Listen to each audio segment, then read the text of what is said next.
신앙에 대해서 함께 말씀을 나누도록 하겠습니다. 우수 땅에 욥이 있었습니다. 온전하고 정직하며 하나님을 경외하고 악에서 떠난 자였습니다. 우수는 남으로는 에돔, 북으로는 아람 땅을 포함하는 요단 동편의 광대한 지역으로 추정되어집니다. 욥에게는 아들이 7이 있었고 딸이 3이 있었습니다. 그래서 자녀가 몇이 있는 거예요? 10명이 있어요. 예전에는 자녀들 많이 낳으셨죠. 근데 요즘에는 어때요? 1명, 많이 나야 2명. 그래서 3명 이상 낳는 가정은 요즘 드문 시대가 되고 말았고, 또 결혼 정년기가 많이 예전보다 늦춰졌고, 또 결혼을 안 하고 사는 그런 경우도 요즘에는 많죠. 욥의 소유물은 양 7,000마리, 낙타 3,000마리, 소 500겨리. 겨리는 뭘 겨리라 하냐면 2마리를 이렇게 멍에를 씌워서 있는 상태를 겨리라고 해요. 그러면 500겨리니까 1,000마리가 되는 겁니다. 암낙이 500마리, 그리고 종도 많이 있었다라고 말씀하고 있습니다. 그러니까 욥이 당시 얼마나 부유한 자였는가라는 것을 알 수 있습니다. 이 사람은 동방 사람 중에 가장 훌륭한 자라고 3절에 말씀을 합니다. 그런데 여기서 훌륭하다라는 말은 부유하다라는 뜻을 가지고 있습니다. 그래서 동방 사람 가운데 가장 부유하다라 그런 뜻입니다. 사무엘상 25장 2절에 보면 마온에 한 사람이 있는데 그의 생업이 갈멜에 있고 심이 부하여 양이 3,000마리요 염소가 1,000마리이므로 그가 갈멜에서 그의 양털을 깎고 있었으니 라고 말씀을 합니다. 여기 마온에 있는 사람은 나발이고 그의 아내의 이름은 아비가일인데 그가 심이 부하였다. 그래서 양이 3,000마리, 염소가 1,000마리였다. 이렇게 말씀을 하죠. 그러니까 지금 욥이 가장 부한 사람이다, 부유한 사람이다 라는 표현으로 가장 훌륭한 자라 이렇게 표현을 하고 있습니다. 욥의 아들들이 자기 생일 때가 되면 각각 자기의 집에서 잔치를 베풀고 너희 3명도 함께 청하여서 먹고 마시는 그런 일을 했습니다. 그들이 차례대로 잔치를 끝내면 욥이 그들을 불러다가 성결하게 하되 아침에 일어나서 그들의 명수대로 번제를 드렸어요. 번제는 아침에 드렸거든요. 그래서 잔치가 끝나면 다 모여라 해가지고 요즘으로 말하면 뭐 한 거예요? 예배 드린 겁니다. 이는 욥이 말하기를 혹시 내 아들들이 죄를 범하여 마음으로 하나님을 욕되게 하였을까 하며 욥의 행위가 항상 이러하였더라 라고 5절 하반절은 말씀합니다. 나의 신앙의 모습은 어떠합니까? 욥과 같이 항상 내 마음으로라도 하나님을 욕되게 하거나 하나님 앞에 범죄하는 일은 없는가, 내 자신을 살피는 그러한 모습이 되실 수 있기를 원합니다. 특별히 까닭 없이 아무런 보상과 이익이 없어도 하나님만을 경외하며 사시는 삶이 다 되시기를 간절히 원합니다. 무엇인가 이익이 있어야, 또 하나님이 내게 복을 주셔야, 그래야 하나님 섬기는 것이 아니라 그런 것이 아무도 없을지라도, 보상도 없고 이익도 없을지라도 하나님만 섬길 수 있는 믿음이 되어야 한다는 것을 말씀해 주고 있습니다. 이제 욥의 신앙에 대해 살펴보겠습니다. 욥은 까닭 없이 하나님을 경외했다라고 말씀합니다. 9절에 사탄이 욥에게 대답하여 이르되 욥이 어찌 까닭 없이 하나님을 경외하리까라고 욥에 대해서 사탄이 한 말이 나옵니다. 까닭 없이 하나님을 경외했다는 말은 보상과 이익이 없어도 하나님을 경외한 것을 말합니다. 욥은 보상과 이익이 없어도 까닭 없이 하나님을 경외했습니다. 우리도 이처럼 내게 유익이 없더라도 어떤 보상이 없더라도 하나님을 섬길 수 있는 믿음이 있기를 원합니다. 다 같이 봅시다. 보상과 이익이 없어도 까닭 없이 하나님을 경외합시다. 하나님을 경외함에 있어서 조건부로 하나님을 섬기면 안 되는 거예요. 조건 없이. 왜 그럴까요? 하나님은 무조건적 사랑으로 우리를 사랑해 주셨기 때문입니다. 조건 없이 우리를 사랑해 주셨어요. 우리가 뭔가 했기 때문에 예수를 보내주신 거 아니에요. 그런 거 아무것도 따지지 아니하시고 무조건 우리를 사랑하셔서 예수를 보내주셨고 예수님을 통하여 십자가에 못 박혀 돌아가시게 하셨고 물과 피를 다 쏟게 하시고 예수님의 보혈의 공로로 누구든지 구원함을 얻게 해주셨습니다. 어떤 조건을 내세우시고 사랑을 베푸신 게 아니라 우리도 무조건적인 사랑을 받았으니까 우리도 주님을 사랑함에 있어서 조건 따져야 돼요. 무조건적으로 하나님 사랑해야 돼요. 무조건적으로 하나님 사랑해야 되는 거예요. 어찌 까닭없이 하나님을 경외하니까라고 구절에 말씀을 하는데요. 이것은 욥의 신앙이 반대 극부적 내지는 인과론적 원리에 근거한 그러한 신앙이다라는 것을 사탄이 참수하고 있는 내용입니다. 실제로 욥이 그랬다는 것이 아니라 사탄이 그렇게 하나님께 지금 안 좋게 얘기를 하고 있는 거예요. 우리가 사는 사회 속에서 별일 아닌데도 불구하고 엄청난 일인 것처럼 만들어버리는 경우가 있어요, 없어요? 있어요. 그죠? 그리고 누명을 씌워가지고 그 사람이 대신해서 벌받게 하는 경우도 있어요. 그러니까 내 행위 때문에 어떤 벌을 받는 게 아니라 억울하게 당하는 경우가 있는 것이죠. 지금 사탄은 욥이 나빠서 말하는 게 아니라 지금 욥이 잘 되는 것을 꼴을 못 보는 거예요. 그래서 하나님께 참수하고 있는 내용인 것입니다. 욥은 어떠한 삶을 살고 있는데 까닭 없이 하나님을 경외하며 살고 있는데 까닭 없이 하나님 섬기겠어요? 하나님 분명 여기 뭔가 자기 유익이 되니까 그리고 하나님 복을 주시고 지금 소유가 많게 하시니까 그것 때문에 하나님 잘 섬기는 거예요 라고 지금 참수하고 있는 내용인 것입니다. 욥이 하나님께로부터 받은 바 기존의 물질적 영적 축복에 근거하여 신앙을 가졌다라고 사탄은 지금 주장하고 있는 거예요. 하나님 물질의 복 주셨잖아요. 영적인 복 주셨잖아요. 그러니까 여기 하나님 잘 섬기는 거예요. 이렇게 누가 말하고 있다고요? 사탄이 말하고 있어요. 이것을 좀 더 확대 해석하자면 인간이 종교를 갖는 것은 그것으로부터 모종의 유익이 보장되어 있기 때문이라는 논리와 일맥상통하는 것입니다. 왜 사람들이 종교를 가지겠어? 뭔가 얻는 것이 있고 유익이 있으니까 종교를 가지겠지, 신을 섬기겠지 하는 말과 같은 맥락이라고 말해요. 그러나 앞으로 전개될 욥의 시련에서 분명히 입증되듯이 3장에 보면 욥의 시련이 나오는데 거기에서 입증되듯이 그의 믿음은 단순히 주고받는 기후의 태교식의 파산적 신앙이 아니라 초월자에 대한, 즉 하나님에 대한 전적인 신뢰였음을 우리는 알 수가 있습니다. 창세기 12장 1절로 4절에 보면 아브라함이 나옵니다. 여호와께서 아브라함에게 이르시되 너는 너의 고향과 친척과 아버지 집을 떠나 내가 네게 보여줄 땅으로 가라. 보여주는 땅으로 가는 게 아니라 뭐 한대요? 앞으로 보여줄 거니까 무조건 가, 그 말이에요. 명령하고 있어요. 내가 너로 큰 민족을 이루고 내게 복을 주러 내 이름을 창대하게 하리니 너는 복이 될지라.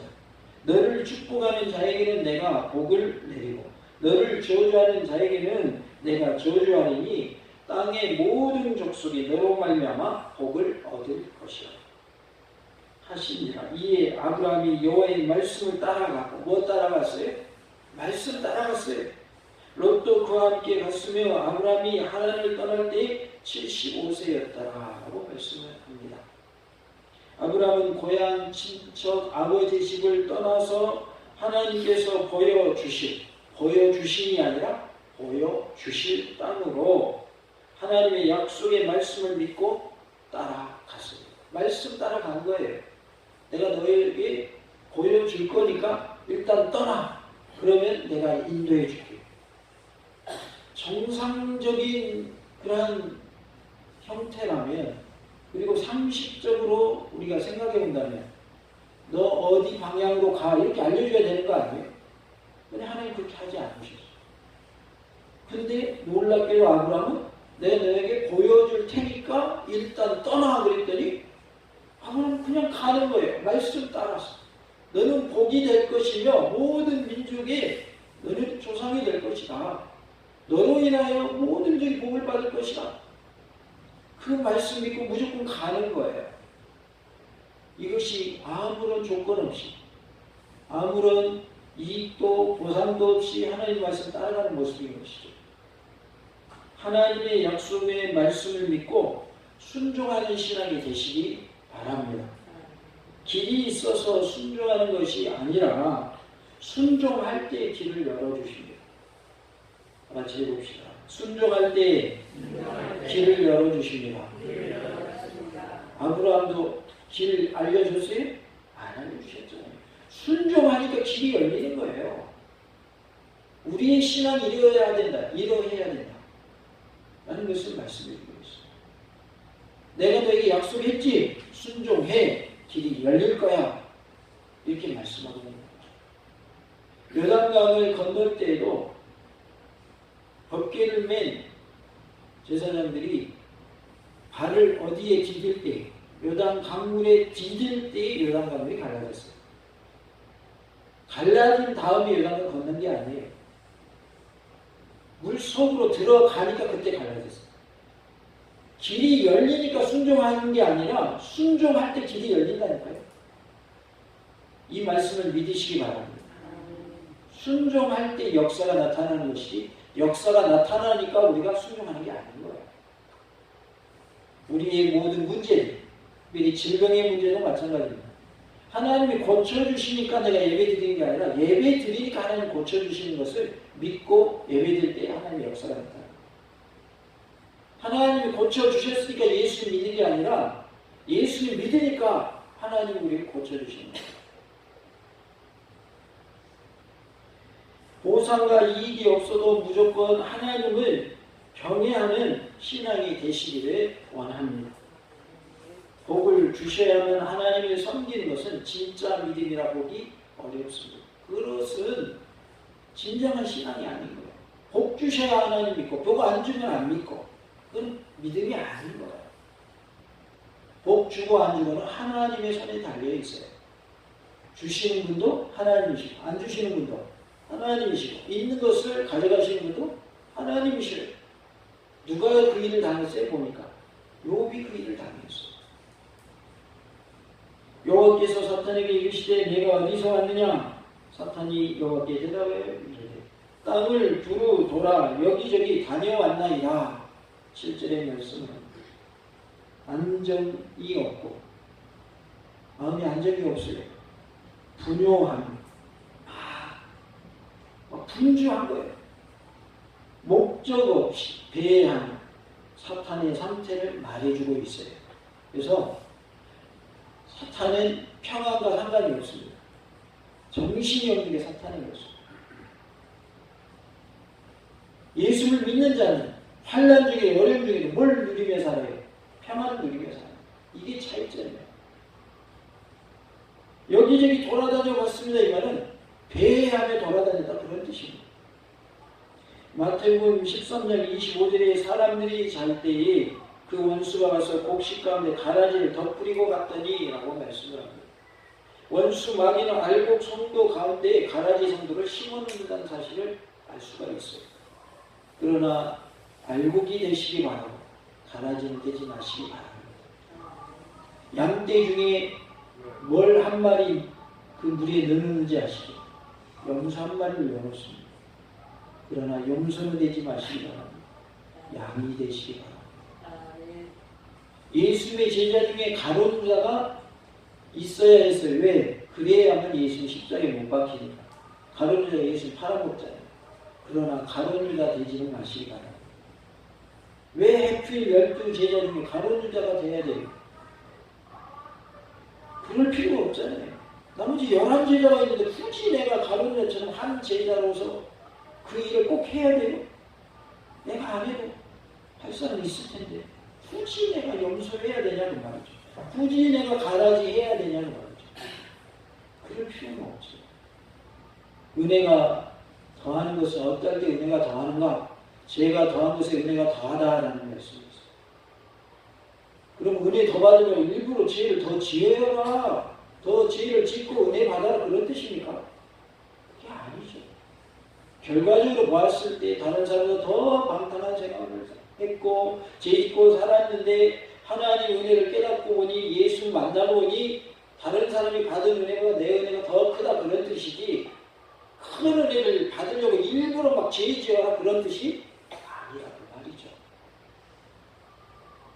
한편 베드로는 사탄을 가리켜서 우는 사자같이 두루다니며 삼킬 자를 찾는다라고 말씀을 합니다. 베드로는 5장 8절에 근신하라 깨어라 너희 대적 마귀가 우는 사자같이 두루다니며 삼킬 자를 찾나니 라고 말씀하고 있어요. 마귀는 예배드린 이 순간에도 우리를 뭐 하려고 한다고요? 삼키려고 하는 거예요. 말씀 못 듣게 만들어요. 딴짓하게 하고 딴 생각하게 하고 잠이 오게 만들어요. 이게 누구의 방법이에요? 마귀의 방법입니다. 우리는 마귀밥이 돼서는 안 됩니다. 다 같이 합시다. 마귀밥이 되지 맙시다. 마귀밥을 우리가 줄 필요가 있어요 없어요? 없죠. 뭘 마귀밥이 돼서 마귀야 나 먹으라고 마귀밥이 됐죠. 그 말이 안 맞아요. 8절에 보면 내 종 욥이라는 표현이 나옵니다. 하나님은 욥을 모세, 다윗, 이사야, 스룹바벨과 같은 사람들처럼 내 종이라고 표현하고 계십니다. 종이라는 용어는 문자적으로 뇌를 의미할 수도 있으나 여기서는 오히려 존경과 명예의 칭호로 쓰이고 있습니다. 특히 내 종이라는 용어는 욥이 하나님의 사랑을 받는 특별한 존재임을 나타내는 표현입니다.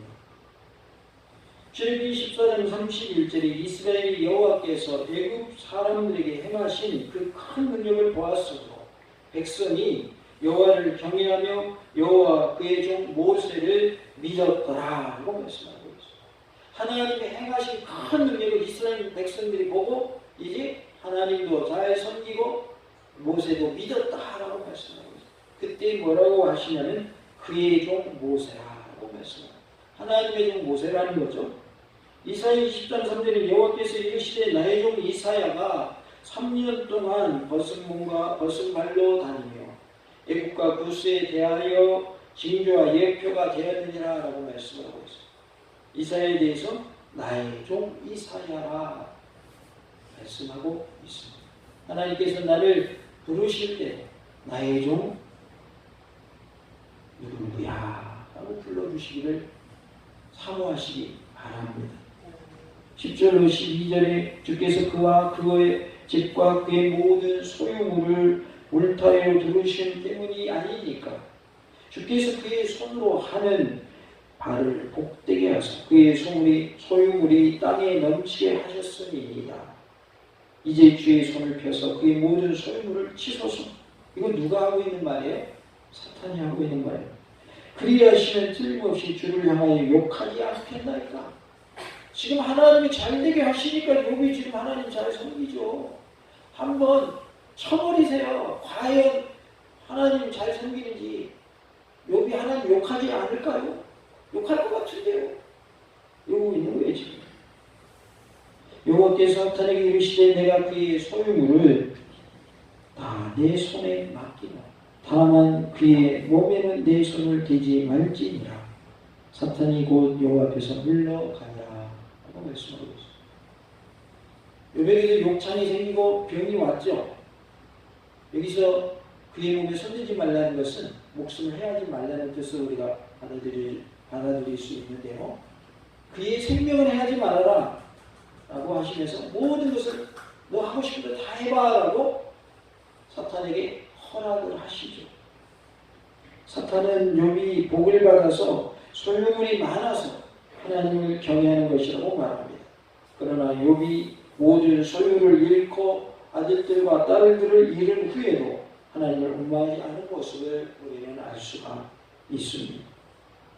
20절로 22절에 욥이 일어나 겉옷을 찢고 머리털을 밀고 땅에 엎드려 예배하며 이르되 내가 모태에서 알몸으로 나왔사오니 또한 알몸이 그리로 돌아가올지라. 그 다음 말씀이 뭐예요? 주신 이도 여호와시오 거두신 이도 여호와시오니 여호와의 이름이 찬송을 받으실지니이다 하고 이 모든 일에 욥이 범죄하지 아니하고 하나님을 향하여 원망하지 아니하니라 라고 말씀하고 있습니다. 주신 이도 여호와시오 거두신 이도 여호와시오니 라고 말씀하고 있습니다. 욥은 하나님의 주권을 인정했어요. 하나님이 하신 일이다 그 말이죠. 또한 욥은 하나님의 섭리를 인정을 했습니다. 하나님이 다 모든 것을 주관하신다는 거예요. 하나님의 주권과 하나님의 섭리를 인정한 욥의 마음을 엿볼 수 있는 표현입니다. 자신의 탄생과 하나님을 원망은 했으나 하나님을 저주하는 것, 곧 신앙을 상실하는 데까지 나아가지 않을 수 있었던 모습을 보게 됩니다. 원망하지 않았다고 했는데 또 내용 읽어보면 원망했다는 표현이 또 나오기도 해요. 이것을 통해서 알 수 있는 것은 우리가 환난을 만났을 때 잠시 하나님을 원망할 수는 있지만 하나님을 저주하고 하나님을 떠나고 믿음을 잃어버리는 일이 없기를 원합니다. 힘들면 하나님께 원망할 수도 있을 수도 있죠. 원망할 수도 있죠. 그러나 그것이 끝까지 그렇게 가면 안 된다고 말이에요. 잠시 우리가 힘드니까 하나님 원망스러워요. 그럴 수는 있다고 말이에요. 그런 하나님을 저주하고 하나님을 떠나버리고 믿음을 저버리는 그런 모습이 돼서는 안 된다는 거예요.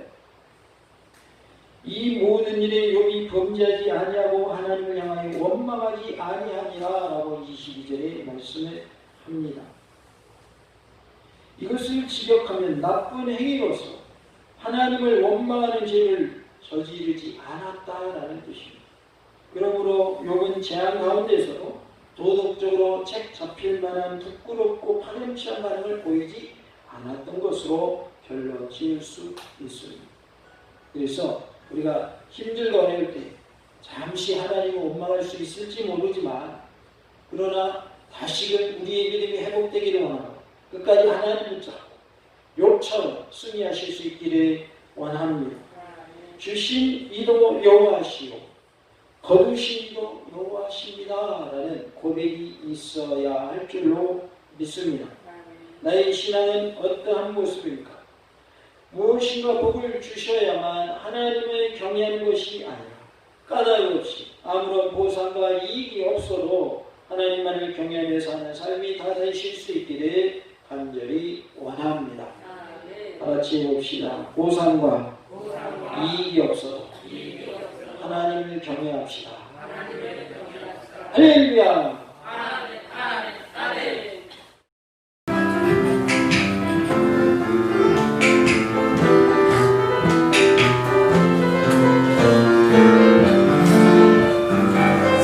모든 궁판업을 흔들어 약한 마음 낙심하게 될 때에도